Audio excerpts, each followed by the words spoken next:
I'll get the ball rolling. What's that? Who's there? Oh my God! It's Bubbies.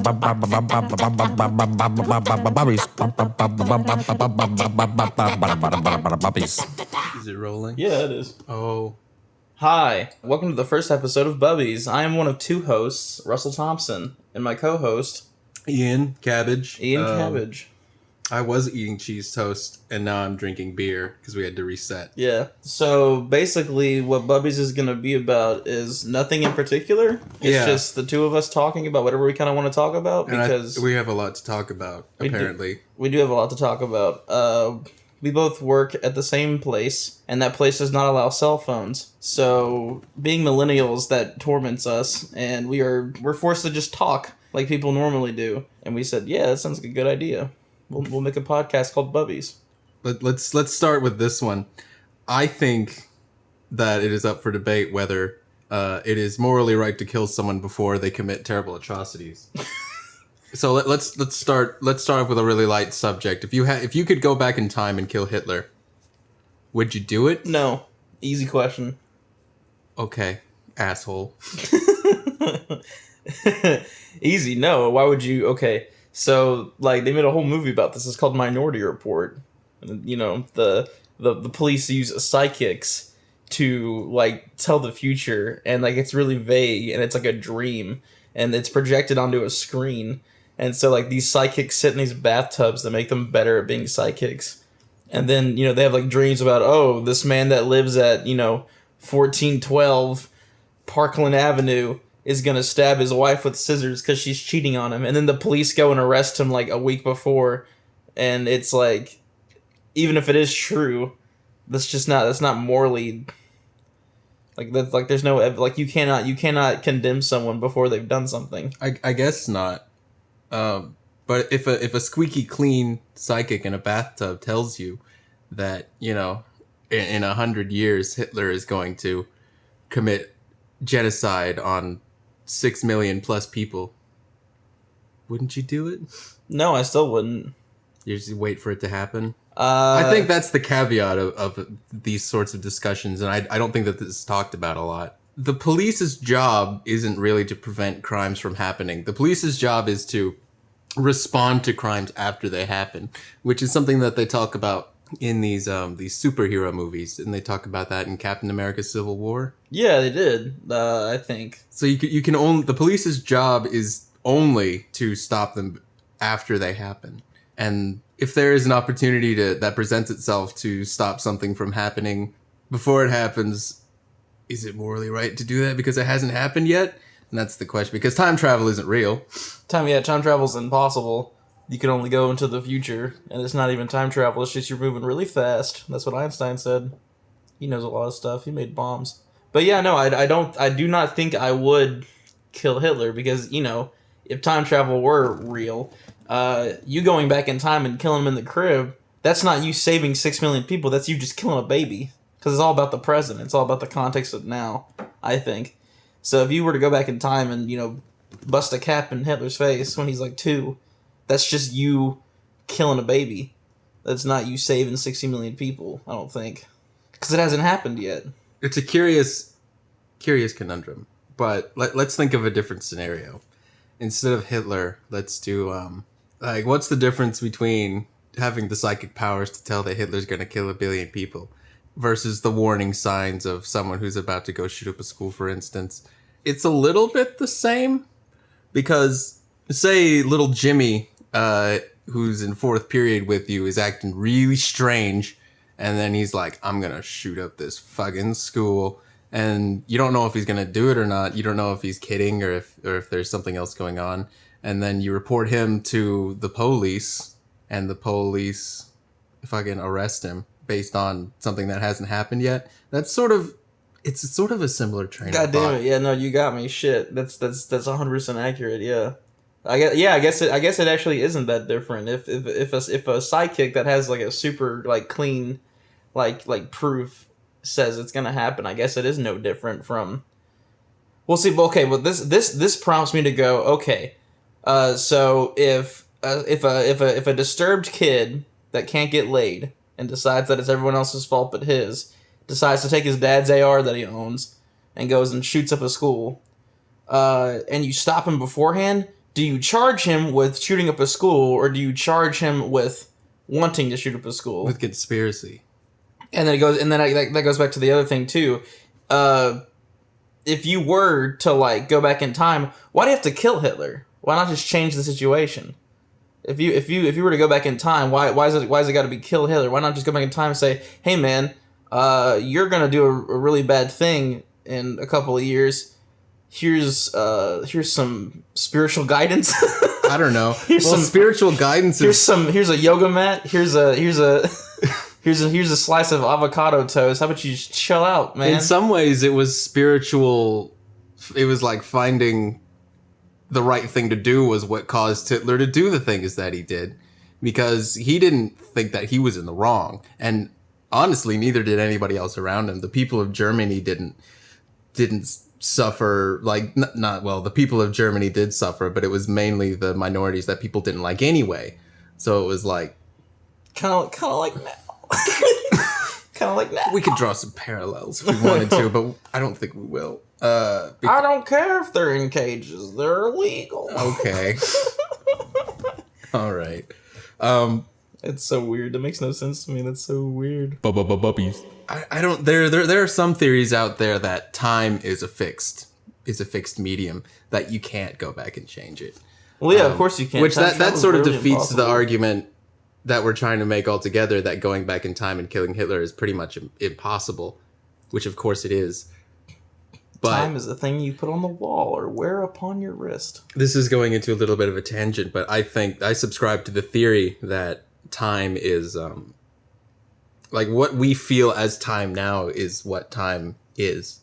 Like all of the, if there was time travel wibbly wobbliness, the effects that we would feel, we are feeling now, because this is like the final timeline, right? I guess. Yeah. So think of it like in Donnie Darko terms. Meh, meh, meh. Spoilers ahead. There's like a weird loop that happens. There's a weird little errant thing that goes on, and the only one who knew about all of the time travel stuff and all of the crazy stuff that was going down was Donnie at the end, and he ended up he was destined to be killed anyway, based on the other material. If you actually read the Roberto Sparrow book, we talked about this. Yeah.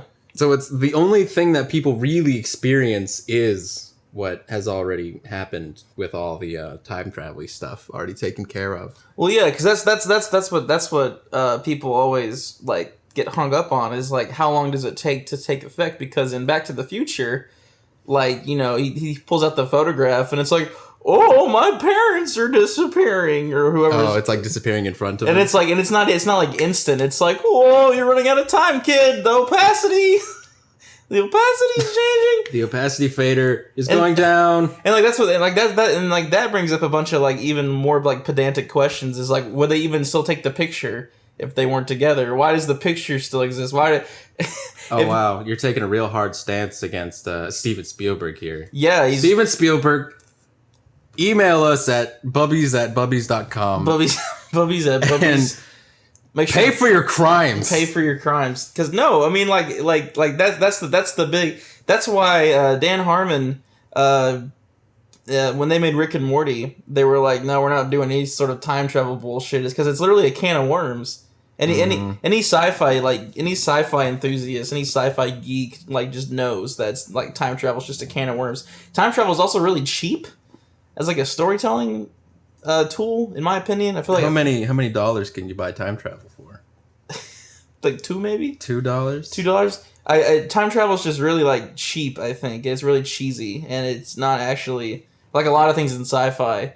More normies are into sci-fi now, so like sci-fi is getting less smart. It's not, because sci-fi used to be, you know, hardcore. Sci-fi used to be like, hey, here's a story about stuff that actually makes sense and is like a theory, and if you weren't a nerd or if you weren't smart, you wouldn't understand it. I love that analogy that like some things are made for smart people but they're about dumb people. Yeah. Or they're like, so like the Big Bang Theory on the surface seems like it's smart, but it's actually not, because it's literally just it's written about smart people by dumb people. So if you're like us and you're watching The Big Bang Theory, like one of the almost all of the jokes are just them having normal conversation, but since they're nerdy, it sounds funny. So like, Sheldon walks in or whatever, and he's just like, "Oh, someone stepped on my N64 cartridge,"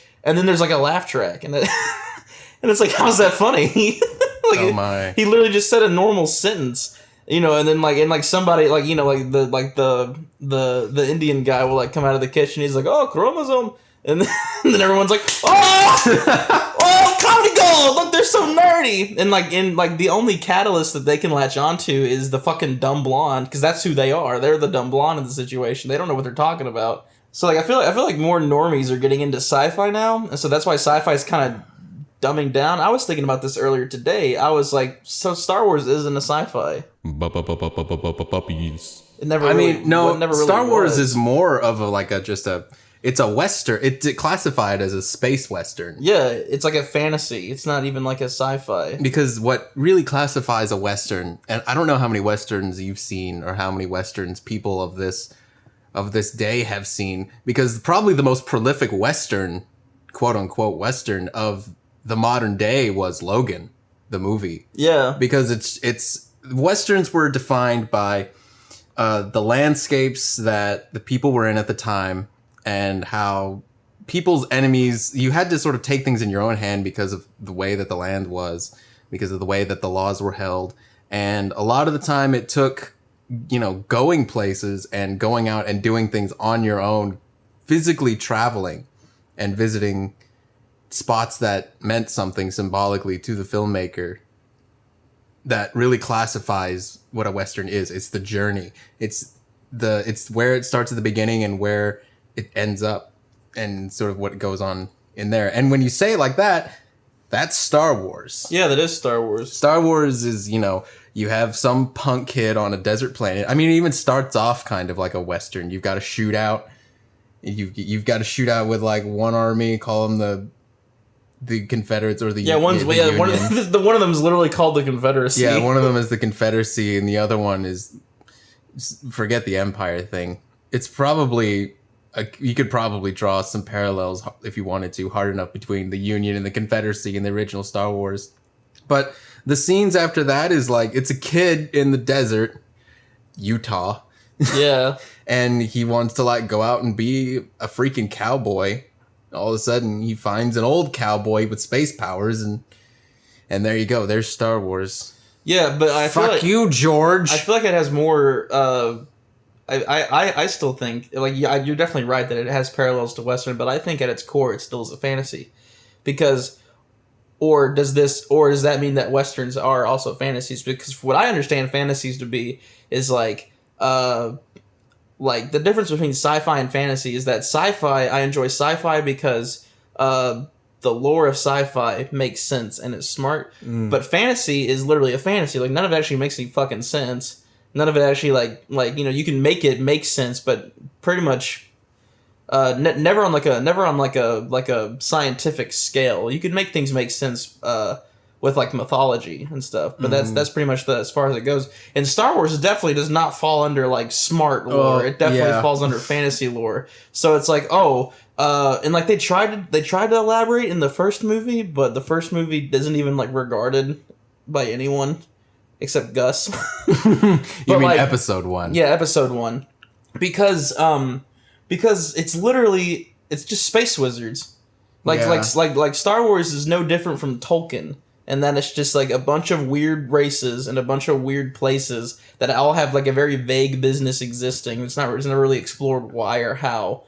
And then also, by the way, there's space magic, and it just happens. And then in the first movie, fucking Taken, Qui-Gon Jinn, the Grey. I'm trying to think of other movies he's in. Optimus Prime. Does he voice Optimus Prime? No, he doesn't. He sounds very similar. Anyways, Dark Man. There we go. That guy, like he bends down and he's like, "Hey, Anakin." Also, Darth Vader. Whoa, plot twist. Hey, Anakin. You can do the Force because you've got fucking a disease. Basically, he goes. Yeah, you've got midichlorians, and he's like, midichlorians. Targaryens, and then his mom's like, get the fuck off my lawn. and then he's like, I'm gonna take your son. I wish she was like, get the fuck off my lawn. That would make things interesting. Yeah. Instead, she's just like, oh, take my son, leave me behind. She's like, yes, one less mouth to feed. Thank God. She's like, oh, son, please go with this strange man with long hair who speaks of magical shit that I don't understand. Hello. Please go and leave me behind. I won't try to run away. That's very fantasy. That's very fantasy. It's just, like two wizards show up and then you just give your kid to them. That's not The problem is that in episode 1 they didn't really have a protagonist, I didn't feel. Bubbies. Yo, so I'll just, while we're on Star Wars, I'll just go ahead and say this. Like, I shit on Star Wars a lot, but that's just because of the recent events. I really enjoy Star Wars. I really do. I don't I'm sure people at this point don't think that, but I really do. They've already turned off the podcast. Like, yeah. Goodbye. But no, and that's a whole nother topic we could go off on. Is like, when I was a kid, I was a huge Star Wars nut, man. I had the fucking, like, Star Wars Codex, where it was like, literally like just like an encyclopedia of like everything that exists in this. And there's a lot of cool stuff. There's so much cool stuff, and it's never gonna get explored because it's new territory. And like, the fucking mouse owns Star Wars now, so it's never gonna happen. Are you kidding me? And so, like, when I was little, I fucking loved Star Wars. I loved Marvel. Did I know anyone else that did? Fucking no. Where did all these fans come from? That's what I'm trying to say. I don't know. That's another topic altogether, where all the mainstreaming of nerd culture sort of came from. Yeah, because, like, growing up, if I was like, hey, I like Star Wars, everyone in the room would be like, wow, that's fucking weird. And then now... I remember the days where Star Wars was lame. Yeah. Like, everything I liked when I was a kid was fucking lame. And I got bullied out of being a fan of it. And then I let it all go, kind of. And then, boom, I get to college, and all of a sudden everything I liked when I was a kid is now, like, what's cool to like.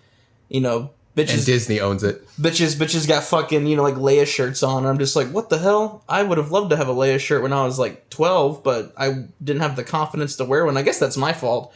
But, like, and so that makes me wonder if it's one of two things. Is it just bandwagon? Most of it probably is bandwagon. It's all bandwagon, I think. But I also don't want to be too pessimistic and maybe just assume that maybe everyone else was in the same boat.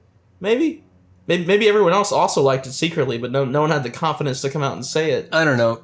I'm sort of on the opposite end. I never really did like Star Wars like everyone else did. Star Wars to me is like, it's fine. It's more than fine. It's got a lot of historical value, but in terms of, like, if I have a list of movies in my library that I want to watch on a night or whatever, I'm more likely going to not pick Star Wars over something else, just because it was the first of its kind, really, to bolster the hero's journey and, like, really take that and run with it in stride. In a land that was it seems very vast and it seems very open, the Star Wars universe, because you've got all these questions that aren't answered, and especially the fourth one, the Force. Where does it come from? Obi-Wan Kenobi does, like, the whole, like, it's all inside of you, which is a cop-out. It's a fantasy answer. That's a religious answer. That's just right. Like it's very mythological, and that in itself is interesting. And I watched that. I didn't watch it as a kid. I watched it later because I missed the original trilogy growing up. So I go back and I look on it and I'm like, this is very basic but very well done storytelling. And that's all I really see it as, is that it's basic but well done storytelling. Whereas you take something, I would tend to go for something a little more sophisticated or something a little more daring. So people come up to me and I'm like, I think that Star Wars is okay. And then they fucking shit on me. Then they crucify you. Yeah, trust me, I feel you there. Because, everyone's like, Star Wars is the greatest story ever told. And it's like, no, it's actually the most basic. Actually, it's a repetition of all the stories that have always been told. Yeah. Star Wars is a strange bag, especially in these times. It looks like our murdering Hitler topic has turned into a Star Wars discussion. Who would have guessed? Disney has, and it's one of the reasons that I actually sort of in a twisted way like Star Wars Episode 8, which, have you seen it yet? I have not. I have you not still seen haven't 8. seen Episode 8. I still haven't seen 8. I won't spoil it here. But basically, Ryan Johnson, the director who did Looper and a myriad of other films that are all really, really good. I mean, we all know the story. Ryan Johnson asked Disney what they wanted him to do with it, and they said, "We don't really have any plans. Just Yeah, I was so mad when just I saw that. just do it." And he tweeted that. He tweeted that onto his Twitter for the whole world. That wasn't like in like a secret interview thing that they're trying to bury. No, he just straight up said, like, "Hey, Disney, what is it?" And they're like, "Just do anything." I can do anything? I'm gonna do anything. Yeah. And he explored Star Wars and all of its sort of deep crevices and the things that you can do with the Force and what characters can become if you look at them through a different lens. And I think what it revealed to me, and I don't like it because it's like it is a good movie. I'll say that it's a good movie, but it's not good in the context of the entire Star Wars universe. It throws in a lot of wrenches. The structure is very strange because he likes to do double twists that I told you about before, Yeah. where he'll do a 180, which is standard in storytelling and screenwriting, but then he'll do another 180 that takes you right back to where you were. And what that revealed to me is that Star Wars is a very limited universe where if you try to expand on anything, kind of like what George Lucas was trying to do in episode 1, you hit a bunch of roadblocks and they end up being really shitty. Like, Yeah. where does the Force come from? It comes from microbes inside your bloodstream. Well, that's not interesting. That's bullshit. Fuck that. You mean that you can just be born with a whole bunch of these little things and whatever, that magic is like autism. Some people get it harder than others. Yeah. There's no So downsides there's to a it spectrum. either. There's a spectrum of the Force. There's like, you try to like, and it sort of showed with this Han Solo movie that came out. I haven't seen it, but I've heard about the production history. I know about the complaints that people have about it, and it's just people aren't interested in the stories that are sort of in between because they're better off. Well, they are interested in them, but they're better off imagining them than they are actually seeing Yeah. them. Oh my fucking god. That's what I've been trying to say for fucking ever. That's what I've been saying forever. Is that like all these fucking people are like, yeah, I want a movie. It's like, no, let it stay in the book. Let it stay in the encyclopedia. There are some part like the reason that world building can like one of the strongest points of world building is not giving away all the answers or making the answers hard to find. Like not everything has to be a movie. Like there are some things that I would like to see a movie about. I think General Grievous has a certain amount of interesting points and a very unique character arc in terms of Star Wars like standards that you could make a movie about. But like there's a whole bunch of other stuff that like that Star Wars has, but that doesn't need to be a movie. And so like Netflix series. Like I think a Netflix series about like just like some schmuck bounty hunter that's like not actually very good at bounty hunting. I think that'd be fucking fun. I think it'd be good. Don't make a movie about it though. But what they would do with it is they would take it as like the beginning steps of like Boba Fett or something. That's Yeah. what they would do, and that's not because they can't let go, and that's what makes me mad. Because like I got in an argument with Tanner, and also not with you because we don't argue, but like we discussed at work how I think that there is a certain amount of sentimental value in people's IPs, and if you don't like all of OG Star Wars is Lucas. And taking that and changing it is a sin, in my opinion. And not because it's Lucas, but just any artist. Taking anyone's work and then just like writing with it in a way that's not a parody, I think is a huge like disgrace to the arts. So like there's a whole lot of Star Wars that you can work with.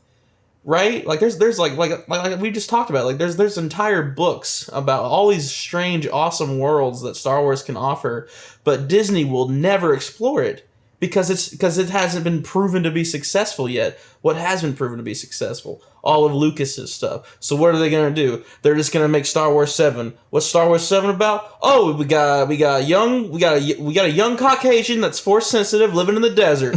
Boom! Oh, here we go. We got this really cool hip guy that likes to fly ships and he's got a gun. Boom! We got a villain that likes black and red and is mad all the time and is angry. Fuck, that sounds just like 5, doesn't it? Like they're just gonna retrace their steps. But 8 seems to have some hope from what you say, because they hired a director and then they fucked up and they were like, "Hey, good director, you can do whatever you want." And then he was like, "Okay, I'm gonna make a fucking interesting story." And then a lot of people hated it. A lot of people liked it. It was. I would like to see what Rian Johnson would have done with episode 8 if Disney had been entirely hands off, because Rian Johnson, he was given notes, of course. Like, they told him, you could do whatever you want. And then when he did something too outrageous, they were like, don't do that, please. Please do this instead. It's the way that movie producers work.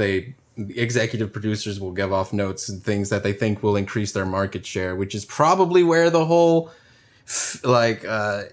what's her name? The Vietnamese American girl, did something at the end of episode 8 that just blew my mind, because it was all in the name of like some crappy morals or whatever. It could have been such a good moment. Do you mind if I spoil this for you? I don't care. Yeah, I'm not one of those guys that gets spoilers. Like, telling me what happens in a story is not the same experience of me seeing it with my own fucking eyes. So spoilers ahead. So Finn and the Vietnamese American girl went on an adventure together and sort of bonded when Finn was trying to do the runaway thing that he always does. Yeah. But she was like, "You're the hero," and he's like, "Yeah, I am the hero." And she's like, "We need to go fix this problem that's been going on." And so they go off and do an adventure and they bond over that. Well, later on in the movie, near the very end, Finn has the opportunity to sacrifice himself to save the rebellion, which would have been an amazing end for him, because it's just like the whole rebellion is just like a whole platoon of people. They're holed up in this cave in a planet that is hard to find, and it's only got one entrance. And they're like, "We'll be safe in here." And then the Imperials come in with literally a laser battering ram to blow up the mountain. It's basically like a mini Death Star thing, and it's charging up. And they always do Death Stars. Yeah, it is. They did Death Star even in episode 8, just in a smaller scale. But they do an assault. And they go and destroy the thing, and Finn is the only one left. He's the only one that's they're like, "Fall back," and he's like, "I'm not falling back." And he goes in. He's gonna ram his janky speeder into the middle of the thing right as it's about to blow up to destroy the whole thing, which would have killed Kylo Ren, would have killed the other general guy that I don't know the name of. It would have killed everybody inside of that, and they would have bought more time. Well, instead of that happening, Jitnot, just in the nick of time, Vietnamese American comes in and crashes into his thing so that he doesn't sacrifice himself, and it severely damages both of them. And then she maybe dies after his injuries, but Finn crawls over to her. He's like, "Why did you do that?" And she's like, "Because the cycle of hatred will continue. We must fight our enemies with love." And he's like, "Oh, you're right." And I'm like, "No." Just blow yourself up. Be a martyr. Just do it. If they're gonna try and write him out of the events with Rey anyway, they should just fucking kill him. And then that would give Rey something to fight for in episode 9, which isn't gonna happen now. Now they're gonna work together like two little I don't know. They're gonna go in and be heroes. I don't know, they'll probably be separated again. Because they were together for all of episode 7, then they got separated in 8, and I think I have a prediction. Wait, I'm still hung up on the fact that she literally was she literally. Yes, we have to use love and tolerance to fight our enemies, which was the most. I laughed out loud in the theater, and everybody turned and got mad at me, but I couldn't help myself because it was so silly. But at the same time, that is so Star Wars. Yeah, that is exceptionally Star Wars, and that to me sounds like. It sounds like Rian Johnson wanted to send Finn into the thing to give him a glorious, heroic death.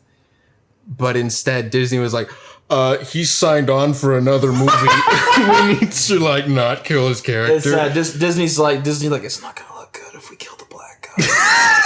It's not gonna look good if the black guy kamikazes himself into the massive nuclear Death Star. Mickey Mouse comes in the room, he's like, Wakanda forever. So I don't. It's Disney's all confused. They didn't treat Star Wars with the respect that people wanted it to have. I won't say the respect that it deserves, because at the heart of it, I feel like Star Wars is a kids movie. It's accessible to all ages. Yeah, it's like I Indiana agree. Jones. It's on the same caliber. I agree. And Indiana Jones isn't high art, whereas Star Wars is now being hailed as this high art piece. And Well, yeah. See, that's the other thing that pisses me off is that like every Star Wars movie that comes out is gonna get 10 out of 10, no matter what happens in it.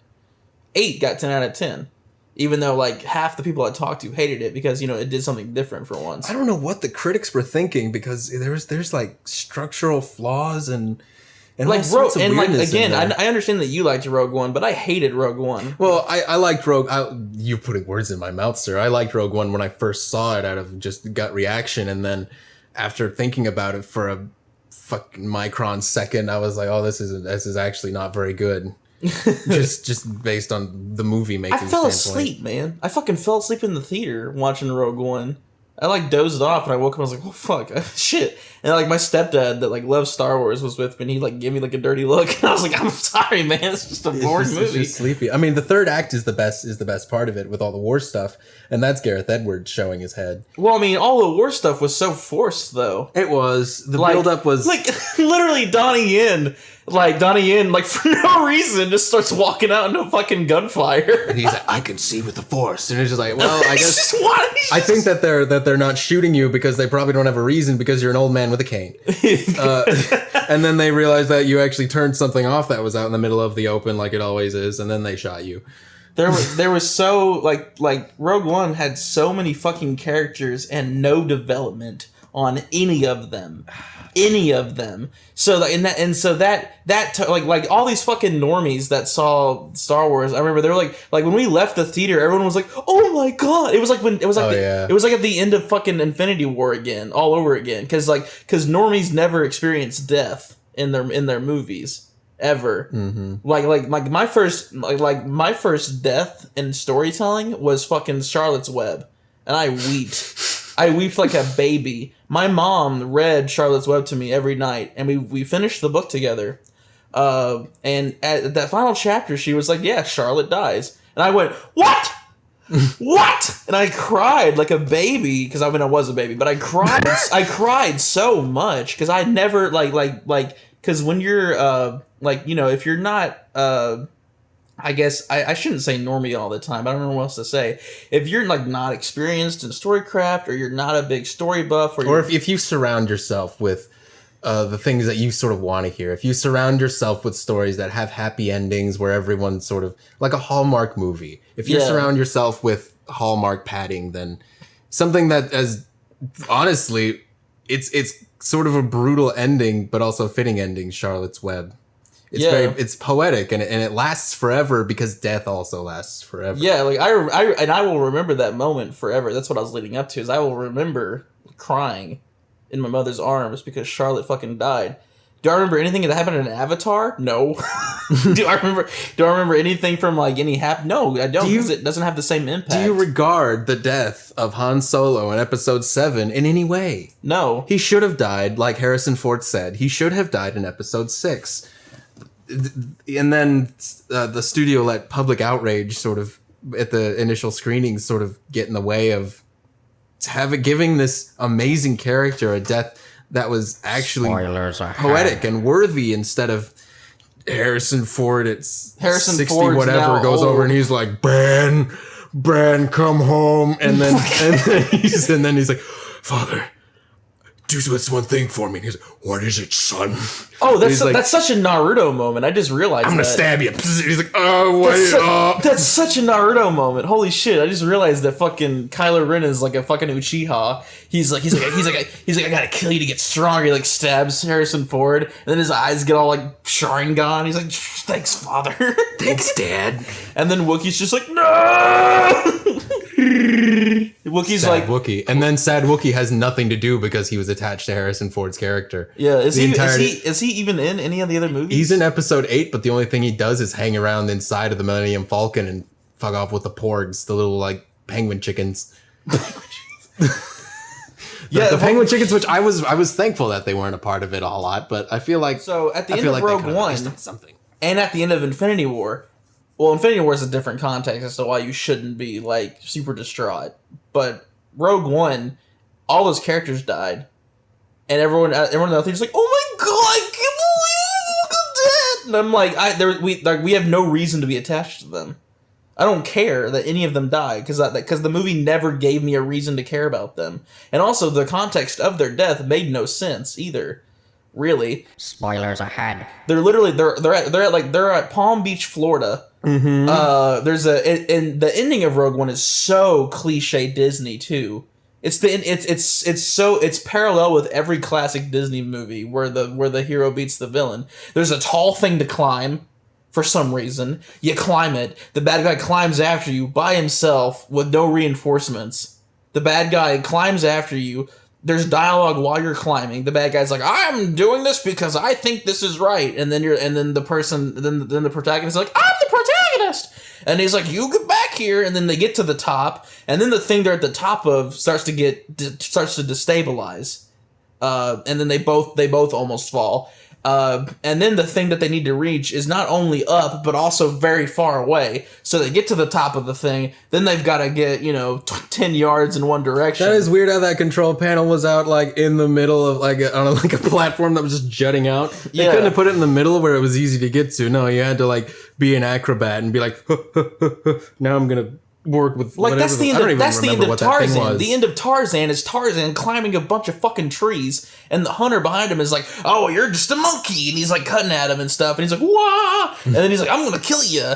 And then what happens? The bad guy gets killed, but not by the protagonist because that's murder. The bad guy has to die. The bad guy has to die because of his own evilness. So at the end of Tarzan, what happens? The guy falls, gets tangled up, and then shoots himself, and that's like fucking dies. He shoots himself with his own gun, and then Tarzan's like, "Oh, I'm just a bystander. That's not my fault." And then the same fucking thing happens in Rogue One. I think it's been a while. I might be wrong. Does Rey shoot him?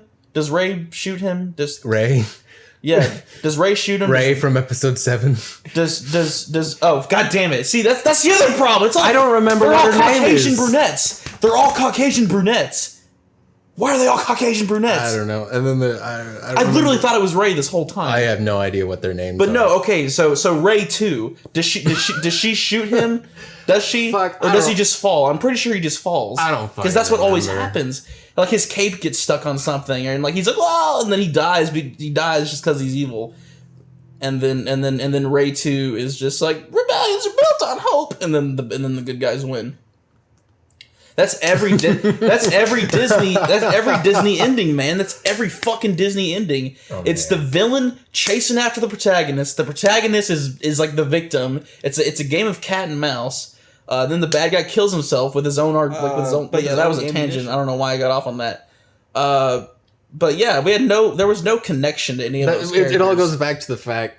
I think it's a fact that Star Wars is a limited universe, and if you try to expand upon it, you just find out that it's not a world that you can really expand into. You can't dig into it inside of the movies. You can dig into it in the books. You can go and read about Anakin Skywalker's adventures with and Obi-Wan Kenobi on what was the junk planet? I don't even remember. There's like 70 junk planets. There's so many junk planets.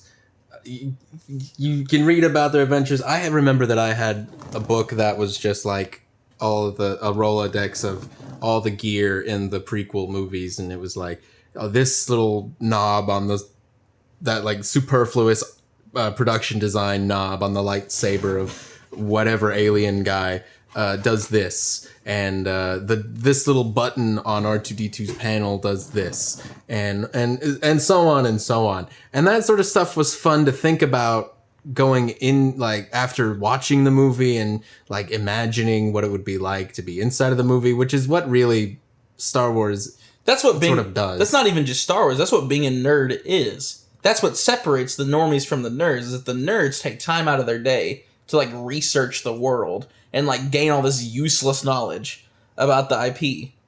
And so now what's happened is that, the movies are so fucking popular that it overshadows everything else. And now there's all these people running around going like, "Oh, I'm a Star Wars fan," or "Oh, I'm a fucking what's it called fan." And at the end of the day, they're really like, I mean, like, and that's the other big thing is like, oh, you're not a real fan. That's kind of dumb to get petty about. But I mean, really, I think there is a difference between the people that like take time out of their day and do like 10 hours of like pointless research to find out what all those little knobs on the lightsabers do. I think that's what separates, the real fans, air quotes, from the, from the hype fans. Because like I've talked to a lot of Star Wars fans and like they don't actually know anything else besides, what's in the movies. And like that depresses me because like, because like I said, now the movies aren't substantial. Episode 4 was a substantial movie. There was stuff to get into outside of like the sci-fi nerd stuff that you could possibly get into, but there was more to talk about. There was like a cultural influence. There was the way that it was like it was a refreshing look into heroism and it gave a new light to sort of fantasy, which was kind of fading at the time, and it sort of it reinvigorated everything.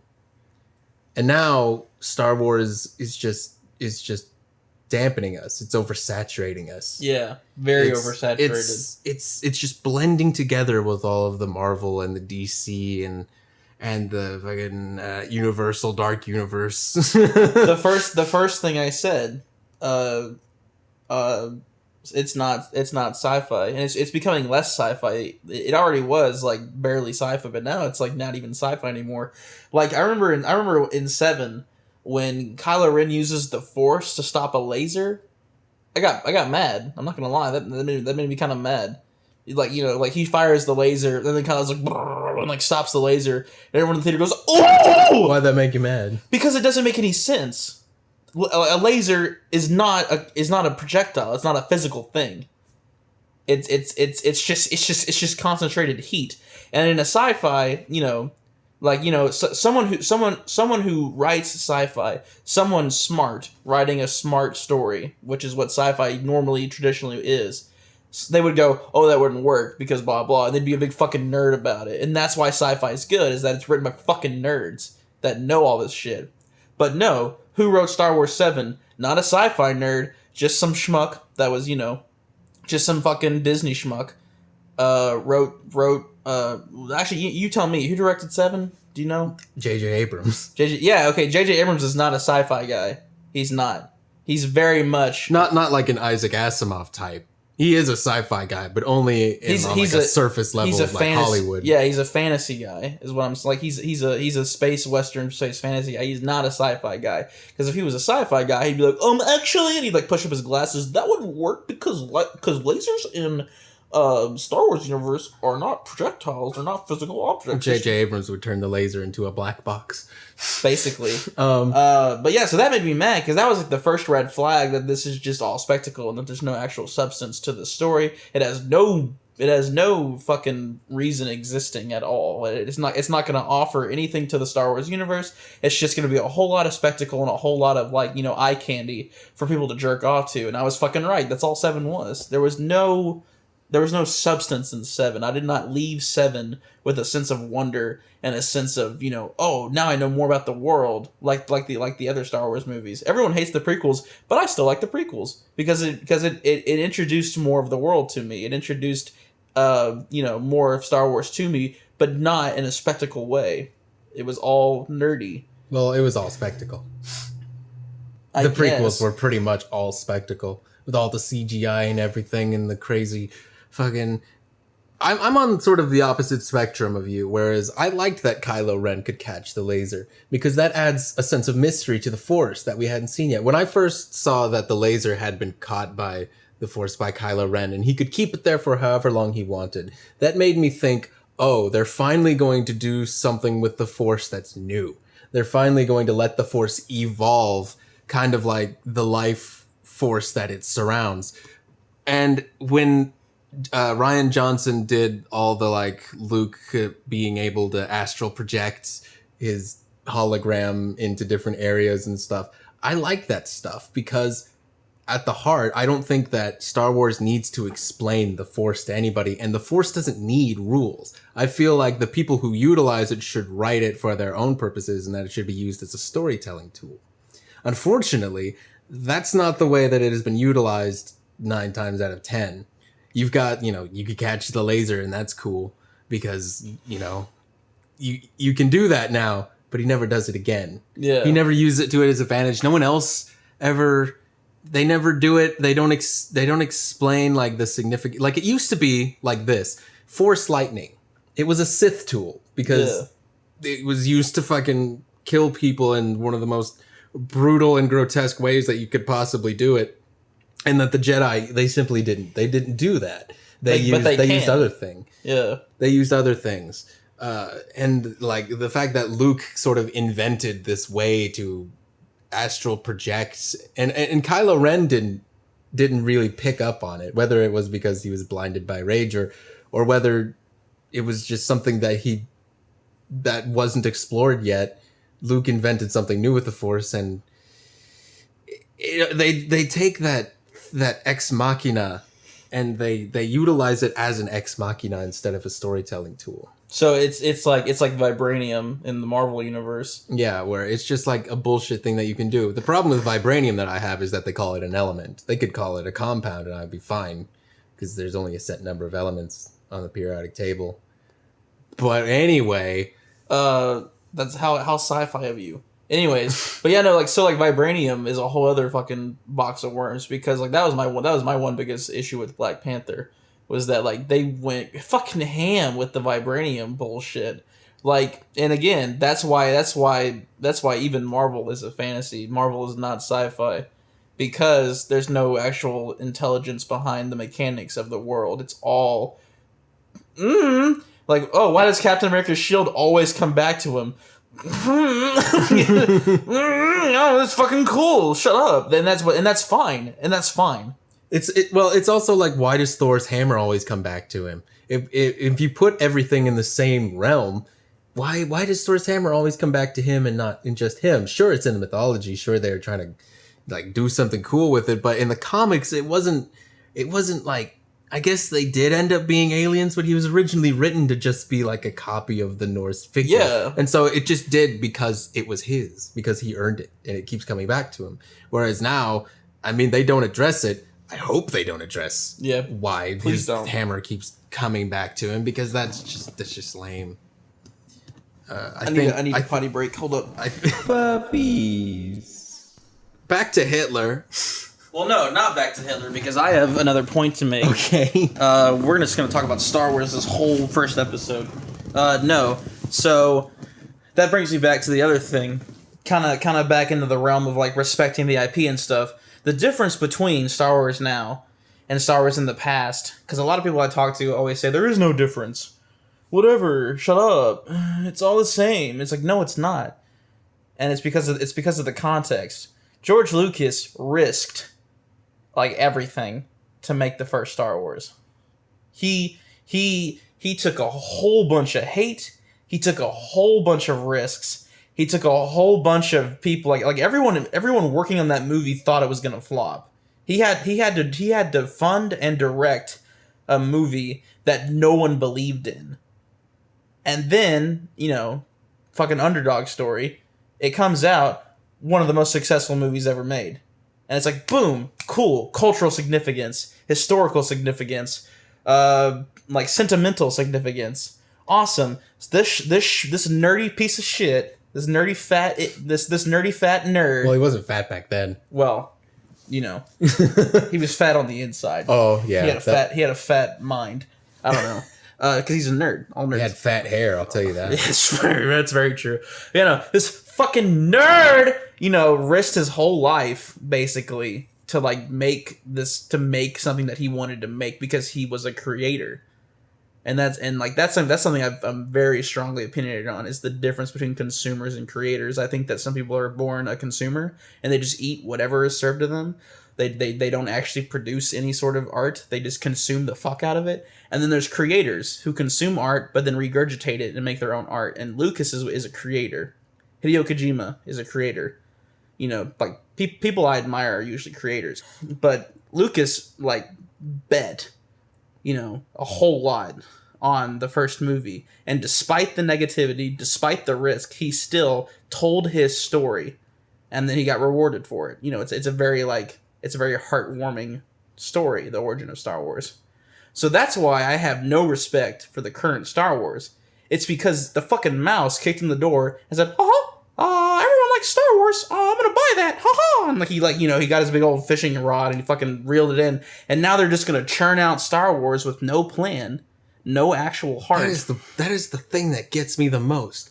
That they don't have a plan. I mean, Marvel's got a plan. Yeah, Marvel's got a plan. DC has a plan. They can't execute, but they have a plan. You don't have a plan for Star Wars? That makes no sense to me. And that's what makes me even madder is that they've not only have they taken Lucas's things, they're wasting it. They're wasting so much money, so much time, so much talent on boring shit. Go read the lore. Put something in the Old Republic. Yeah. Take it back to more of a fantasy style thing. Yeah, why not go even a long, long, long time ago in a galaxy really far away. I want to see shit that I want to see shit that we have never even seen before, on the big screen. I want to see Grievous, I want to see shit. I don't want to see the same fucking bullshit where it's, Caucasian with force sensitivity meets edgy roguelike. Oh, guess what? There's a bad guy that really likes black and red, and he's angry all the time, and he's been betrayed, and that's why he's angry all the time. Also, there's cool robots that are quirky and funny and witty. Every Star Wars movie that comes out is the fucking same thing.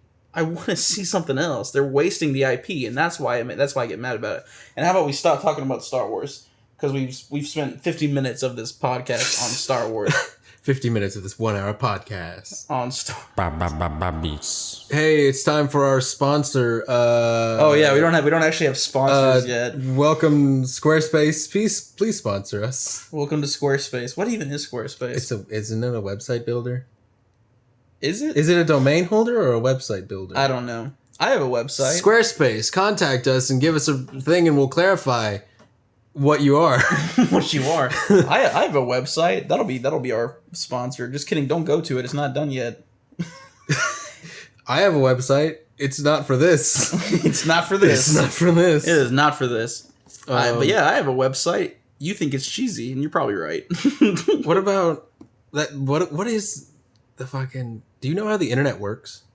Do I know how the internet works? Yeah. Yeah, I go to the URL, I type in xvideos.com. Okay. And that's all well and good, but where does Xvideos live? Because I remember back when I was getting really irritated with Tumblr. That was a long time ago, but when I was getting irritated with Tumblr because all of my stupid friends were getting in it and watching all the fucking check out my fan art. Check out my fan art of this in-shape white character. What you should totally read Homestuck. It is amazing. God damn it. Fucking Homestuck. But I remember I would just have this fantasy where just like I am now, some intern 20-year-old would be walking around with a beer or something, drop it onto the hard drive that the site of Tumblr was on and just erase the whole thing. And that was such a funny thing to me. But I wonder if that could actually happen. I don't think so. Because where do websites live? You're asking the wrong guy, man. I don't know anything about. I don't know anything about the physical entity of the internet. Because cloud storage. We're talking about cloud storage. Cloud storage. You mean someone else's computer? I know that's a fucking. Yeah, cloud storage isn't really cloud. I've seen cloud storage. It's literally just a warehouse full of CPUs and some Indian guy sits at a desk and manages it all. And then Edward Snowden goes in and plugs in a USB stick to get people's secrets from them. And then he goes to Russia where he lives horribly now. Well, that's what you get when you're Edward Snowden. I think that's the funniest part is that people that don't know a whole lot about Snowden are oh, he's just in Russia living the high. Like, no, I don't know anything about Snowden. Russia, like Russia is housing him, yes, but it's I guarantee it's not like a mansion. He probably lives in a fucking slum, eating like potatoes, Borscht. like Eating borscht. eating nothing. I've heard that Russia. I've never been to Russia, but every like comedian that goes there is like it's really depressing. Yeah, everyone who goes to Russia says that it's just not a fun it's place super to depressing. It's just cold, and you've got like 12-year-olds running around with like giant boots that are too big for them, and they're all sniffing glue. And I was like, is that racist? be. No, Like, is that it's true? I mean, the fuckers invented crocodile. Do you know, No, I don't. You don't know what crocodile is? No. You should. If you have a strong stomach right now, you should look up some images of crocodile, because basically what looking it up crocodile right now. is. Never do it. It's coming to the States. PSA alert. Coming to the States. It is. PSA, I mean, I guess it did a long time ago, but PSA, never do crocodile. No matter how horribly addicted to heroin you are, do not, under any circumstances. No, I accidentally crocodile. looked up crocodile because I'm an idiot. How do you spell it? It's with a K. Crocodile. No, so I did look it up right. Does it have something to do with crocodiles? Yeah, it makes you look like one. So the thing that... crocodile... Desamorphine is a synthetic opioid developed by Roche with powerful, fast-acting effects such as sedation and a big word that Russell's too dumb to pronounce. Crocodile is basically a mixture of codeine and gasoline. And I'm a car, yeah. it's a heroin substitute. Addiction liability very high. Yeah, it's one of the most addictive things on the face of the planet. It's so addictive that even though it literally rots your flesh off, people still do it to get a fucking heroin high. It's crazy. This drug is, I mean, of course it comes from Russia. Holy fuck. I mean, are you seeing what it's done to people? No, I've not need to look at images. You need to, I mean, like you think that meth is bad. Oh my fucking Yeah, geez. It's like you become a living rot bag if you take this stuff, because oh my god, you just rot when you take this stuff. Yeah, we're looking at a picture right now. Someone's literally like I can the see Walking her Dead right now. bone. You can see the bone. You can see the pus like is like leaving her. It's crazy. oh my god, they're becoming ghouls.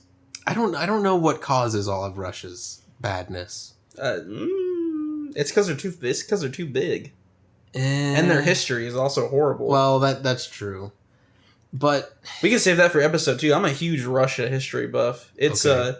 it's in summary, it's just a bunch of nobles not really doing anything except being nobles, and then they all got killed brutally, and then all the little countries tried to gain independence, failed, and now it's just a giant tundra of miserable people. the only thing that I really know about Russia's history is that Rasputin was a fucking son of a bitch in like heavy metal.